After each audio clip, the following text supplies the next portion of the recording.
만화영화는 대형 팬더. 만화영화는 대형 팬더. 저는 정크입니다. 안녕하십니까. 새해 복 많이 받으십시오. 정의의 바주카 인썸입니다. 뭘 자꾸 이렇게 쏴요? 노래 가사 중에 이런 게 있거든. 아이캔의 정의의 바주카를 받아라. 2020년 경자년 새해를 맞아서 이제 여러분들이 정말 많이 언급하셨던 그 애니메이션 2020 우주의 원더키디를 이제 리뷰하도록 하겠습니다. 이 방송은 다음 스폰서로부터 제공받고 있습니다.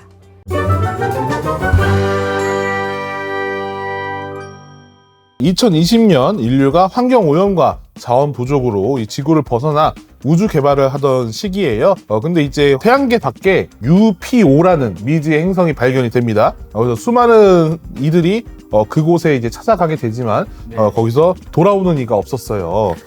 근데 이제 주인공 아이켄의 아버지, 이 성함이 나오지가 않아요. 이름이 아버지일 수도 있어. 그래서 아이캔이 아씨 돌림이야? 아이켄의 아버지가 운항하던 이 독수리호마저 거기서 조난을 당하게 돼요. 네. 그래서 이제 우주개발기구에서 아이켄의 아버지와 그리고 그 전에 스타 201호 대원들이 가져갔던 하드론 전지라는 거를 회수하기 위해서 특별 임무를 수행할 팀을 꾸려서 갈라티카 호를 태워가지고 보내게 되는데, 이 우주선에 이 아버지를 구하고 싶었던 소년 아이켄이 몰래 이제 잠입해서 탑승하게 돼가지고 이들의 팀에 합류하게 돼요. 의문의 별, 그 UPO에 가가지고 인공지능 로봇들을 또 만나게 됩니다. 근데 이제 그곳이 알고 보니까 예전에 지구를 떠났던 이 헨리경이라는 양반이 인공두뇌를 이제 또 편하게 먹고 살고자 만들었다가 그 인공두뇌들한테 살해를 당하고, 그 다음에 그 인공두뇌의 마라 대마왕과 꼬봉이죠. 그 데몬마왕, 이들이 반란을 일으켜서 로봇들을 만들고 그 근처에 오는 우주선들을 납포해가지고 지구를 침공할 군대를 만드는 중이었어요. 그래서 이제 이에 맞서 싸우던 이 아이켄이 우주인인 하드론을 가지고 있던 예나 이름은 또 이제 한국식이에요. 예나. 예나를 만나서 마라 대마왕과 맞서 싸우게 되는 이야기입니다. 이런 스토리를 가지고 있는데 여러분들이 사실 많이 기억을 못 하실 겁니다. 저희도 이번에 복습을 통해서 다시 한번 상기시킨 내용들이고, 그리고 이 애니메이션 같은 경우에는 뭐 후술에 또 얘기하겠지만 사실 끝까지 본 사람이 많이 없어요. 댓글 보면 이거 엔딩이 뭐였지? 다들 그 얘기 하시더라고요. 2020 우주의 원더키디 같은 경우에는 1989년 KBS를 통해서 방영된 작품입니다. 실제 그 당시에 전두환 정권에서 올림픽을 앞두고 이제 애니메이션에 많은 투자가 있었어요. 그러니까 그 미디어 정책을 많이 펼쳤죠. 그래서 이제 KBS가 총괄 제작을 맡고 이 트랜스포머로 유명했던 넬슨 씨네 회사인 에이콤, 신동원 프로덕션, 세영동화, 한호흥업 등 여러 회사들이 애니메이션 제작에 참여를 했습니다. 그리고 그 애니메이션 중에서 가장 많은 역량이 투여된 작품이 이 원더키디라고 해요. 왜 그랬냐? 원더키디는 태생부터 우리나라가 집중하는 것 중에 하나죠. 수출. 수출을 염두에 두고 만든 시리즈였고, 실제로 그 프랑스나 일본에 수출이 되기도 했고요.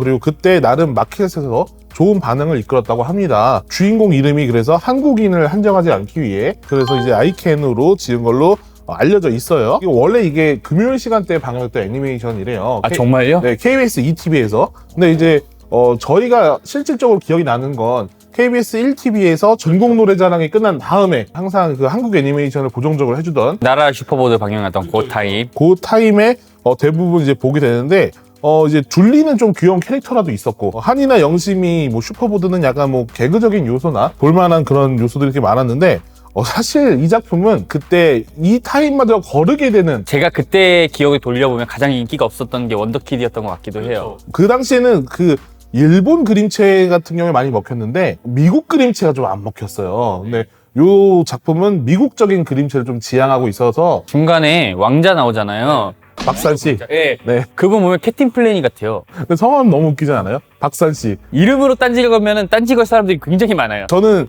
무엇보다 이 데모갑 한장 있잖아요. 네. 그분 보면서 김우국 아저씨 나와서 싫다고 맨날 그랬던 기억이 나요. 이 아저씨만 보면 왠지 싫었어요. 근데 그 아저씨 되게 못되긴 했어요.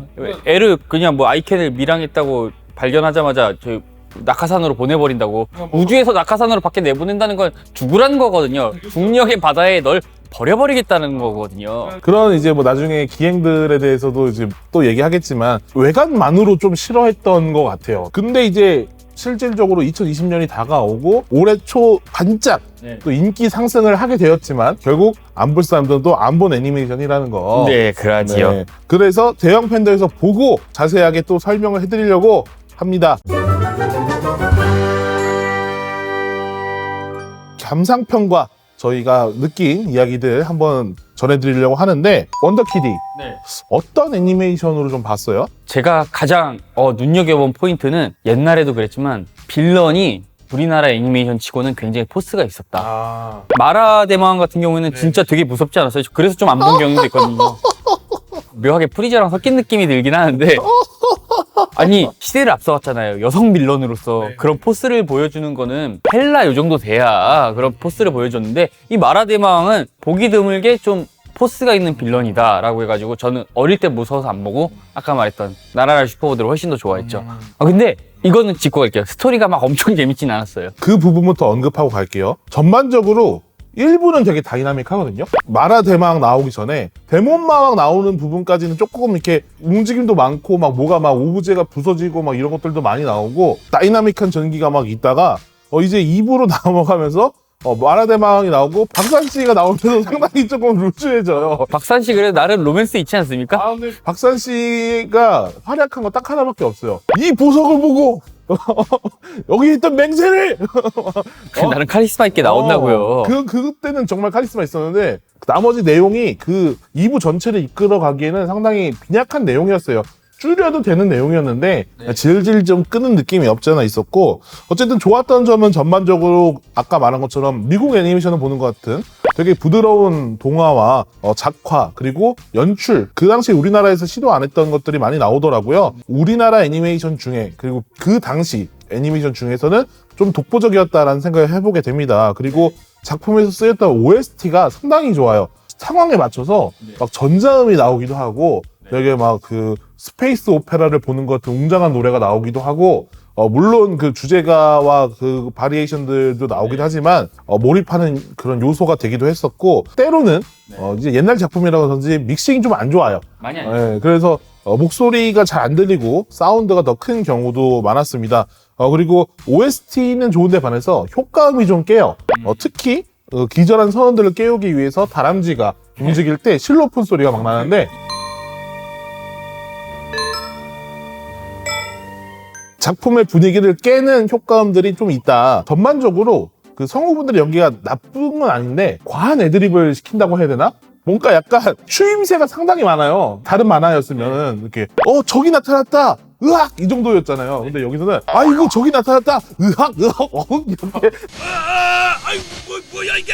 이거 어린 나이에 제가 뒤죽박죽으로 봐서 그런 것도 있었겠지만 다시 제대로 정주행을 해도 그렇게 재밌는 건 아니에요. 상징성은 있죠. 2020년이라는 상징성. 그렇죠. 나이 먹고 봤을 때 좀 더 보이는 것들이 있거든요. 인썸은 좀 보면서 요런 거가 새롭게 보이더라 이런 건 뭐가 있었나요? 89년도 작품이잖아요. 근데 이게 액션이 일어날 오브젝트는 색깔이 달랐어요. 그렇죠. 근데 요건 원더키디는 은근히 그 색깔 톤 차이가 많이 없어요. 한 1화부터 3화까지 그런 게 전혀 안 보여가지고 이거 배경이 작화에 신경 진짜 많이 썼구나 라는 느낌을 많이 받았었고요. 지금 우리의 현실에 이루어진 게 어떤 게 있을까 봤을 때 이루어진 건 마라대마왕의 침투력? 네, 마라탕. 그거밖에 생각이 안 났고 가장 제가 지금까지도 이 작품의 의문인 점은 선장님이랑 아이캔이 더 부자지간 같지 않나요? 머리 색깔이 같고 그 자세히 보시면 아버지랑 그 다음에 그 예나 아버지랑 최면당할 때부터 머리 색깔부터 계속 왔다 갔다 해요. 하드론 메달 있잖아요. 네. 그걸 왜 우주에 버렸을까 생각을 해보면 이거 누군가 주우면 후속작이 나올 수 있지 않았을까. 버리는 게 사실 맞는 거죠. 왜냐면은 그 에너지 때문에 박산 씨가 있던 그 별이 되게 위험했던 거였으니까. 폐기를 했어야지 왜 무단 방류를 했냐 이거예요. 누가 주워서 쓰면 어떡하려고. 하지만 그거를 용인한 나머지 승무원들도 대책 없는 사람들이다. 그래서 저는 오늘 그 대책 없는 사람들에 대해서 이야기해 보려고 합니다. 갈라티카호의 승무원들은 선발하는 데 있어서부터 뭔가 비리가 있지 않았나. 박사님부터 그래요. 박사님이 되게 허당이에요. 사실 어떤 상황이 나게 되면은 박사님이 먼저 분석을 한 다음에 이건 이런 상황이야, 이건 이런 거지 라고 얘기를 해주는 게 맞습니다. 근데 박사님이 대부분 선장이 갑자기 이거는 누군가의 손에 의해서 뜯겨져 나간 것 같군. 나도 그 생각을 하고 있는 중이라오. 나도 그렇게 생각하고 있었네 라고 한다던가. 그 마지막 회에 보면은 갑자기 막 엄청난 사건들이 막 터지고 있는데 딱 한마디 합니다. 이럴 줄 알았어. 약간 어. 이렇게 얘기만 들으니까 어. 약간 꼰대스러움이 그쵸? 느껴지는데요? 아니 알았으면 얘기 좀 해주던가. 혼자 가만히 있다가 다 사건 다 일어난 다음에 그 다음에 얘기하면 나도 그렇게 다 할 수 있겠다. 그 할아버지 되게 웃긴 게 끌려가서 강제 노역할 때 오니까 제일 열심히 일하더만. 꿈꿔왔던 과학의 종말을 여기서 보게 되다니. 눈물을 흘려다가 갑자기 딱 오니까 도움이 안 됩니다. 일단 그 도움이 안 되는 사람이 두 번째로 있어요. 데모 갑판장. 주인공 일행이 겪는 고생의 반 정도는 이 사람이 한 겁니다. 계속 처음 보는 구조물을 발로 차질 않나, 총을 쏘질 않나. 내가 선장이었으면 잘났지. 아니 즉결처분했어. 죽였어 거기서. 아니 뭐 단독 행동을 너무 많이 하는 거예요. 또 본인 입에서 나온 것만 정리하면은 해적 출신입니다. 헨리 경내 가문의 머슴이었어요. 마님이라고 한다고 정확하게. 그 마님이란 말은 대체적으로 진짜 우리나라에서 머슴들이 쓰는 거지 그 집안 일을 뭐 도와주는 사람이 마님이라고 그러거나 그러진 않거든요. 어쨌든 그래서 이 사람은 노예 출신의 해적이었는데 갈락티카호에 탄 거예요. 공기업 아니에요? 여기 우주개발공단? 그렇죠. 우주개발기구. 공단이라고 하면 되게 작아 보이잖아요. 시화공단도 아니고 우주개발기구예요. 엄청난 큰 데인데 선발하는 과정을 어떻게 했는지 모르겠지만 중간에 하드론 전지만 얻으면 동료들을 버리고 갈 듯한 용의가 있었어요? 그런 각오도 충분히 보였습니다. 그래서 볼수록 이라는 말밖에 생각이 안 나고요. 차라리 코보트 10대를 만들어서 보내는 게 더 나았었을 거예요. 주인공 아이켄한테도 할 말이 있습니다. 목청이 너무 커요. 아빠! 박사님! 대사의 거의 한 50%가 아빠다. 그래서 어쨌든 뭐 그런 거에서 어른이 되니까 다시 보이는 게 있었다. 그러면 기억에 남는 명장면이 또 있을까요? 코보트가 변신했던 장면? 그 모든 장면들이 가장 역동적인 장면들이지 않나 싶어요. 원더키드 하면 떠오르는 장면이기도 하고. 그래서 그 장면들을 꼽아봤고요. 가장 충격적인 장면을 꼽아봤습니다. 나이를 먹어서 새롭게 보인 충격적인 장면인데 아이켄의 아빠랑 리산의 아버지랑 이렇게 우통을 벗고 마라대왕한테 가가지고 이렇게 입 맞추고 오는 그 등골이 좀 쌓여지더라고요. 좀 충격적이었어요. 뭐 어떤 의미로? 일종의 바람 아닙니까? 딸이 보는 앞에서 세뇌시키는 프로세스가 전기를 하는 거라서 그러니까 제가 봤을 땐 전기 잘 통하라고 우통을 벗어놓은 것 같긴 한데 좋은 변명입니다. 근데 나이 들어서 보니까 어릴 땐 무서워서 충격적이었다면 이것이 마라대왕의 취향인가? 우통 벗고 딸한테도 가잖아요. 아빠 이러지 마세요. 그 대사만 이렇게 앞뒤 뚝 잘라놓고 하니까 되게 굉장히 좀 그렇다 너. 아니 새해 벽두부터. 세뇌당하지 않았더라도 딸 앞에서 그러면 안 돼요. 우통 벗고 돌아다니지 마시고. 그러면 딸들이 아빠 이러지 마세요 이러는 거예요. 어쨌든 그런 장면들이 전 충격적이고 명장면이었다고 생각해요. 그렇군요. 그 코보트가 이제 비행을 많이 하잖아요.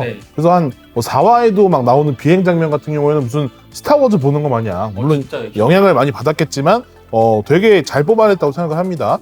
그래서 비행선이나 코보트 타고 날아다니는 장면은 대부분 명장면이었다고 생각을 하고 그다음에 그 3화에서 데몬 마왕 두 아들 그 이렇게 위제트에서 그 메가톤 같이 생긴 새끼들 있어요. 네네네. 걔네들 이렇게 하고 싸우는 그 장면, 총격전하는 장면이 나름 이게 정말 공을 들인 만화구나. 라는 거를 거기서 느낄 수가 있어요. 6화가 전반적으로 또 좋아요. 그 거대 로봇과 함께 그 데몬 마왕을 막기 위해서 아이켄 일행들이 그 댐을 무너뜨립니다. 겨울왕국 2를 아직 안 봤구나.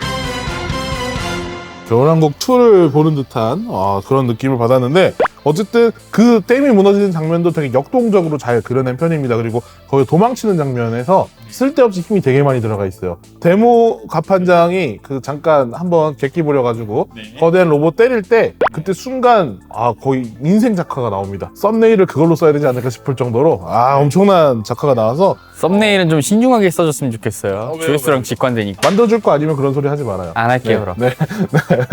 어쨌든 초반에 명장면들이 되게 많았던 것 같아요. 마라 대망이랑 싸우는 6탄전은 생각보다는 그게 좀 별로였어요. 그리고 그 최종 병기가 네. 그게 뭡니까? 그 우주를 유영하는 그 오징어라니 촉수물을 너무 좋아하시는 거 아닌가? 어허, 참, 새벽부터. 아니 그렇게 만드셨잖아요. 촉하면 전기를 지지고 촉수 나오고 세뇌시키고 뭐 어떻게 실드를 칠 수가 없네. 아니 내용이 그렇잖아 내용이.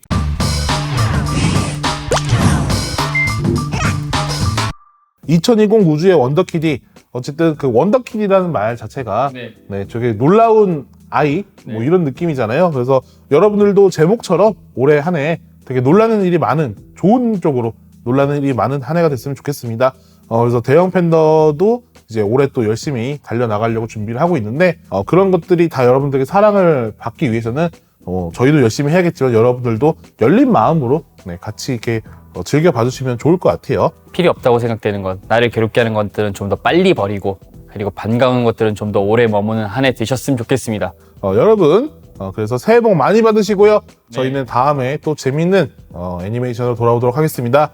만화 영화는 대형 팬더 원더키디 원더키디.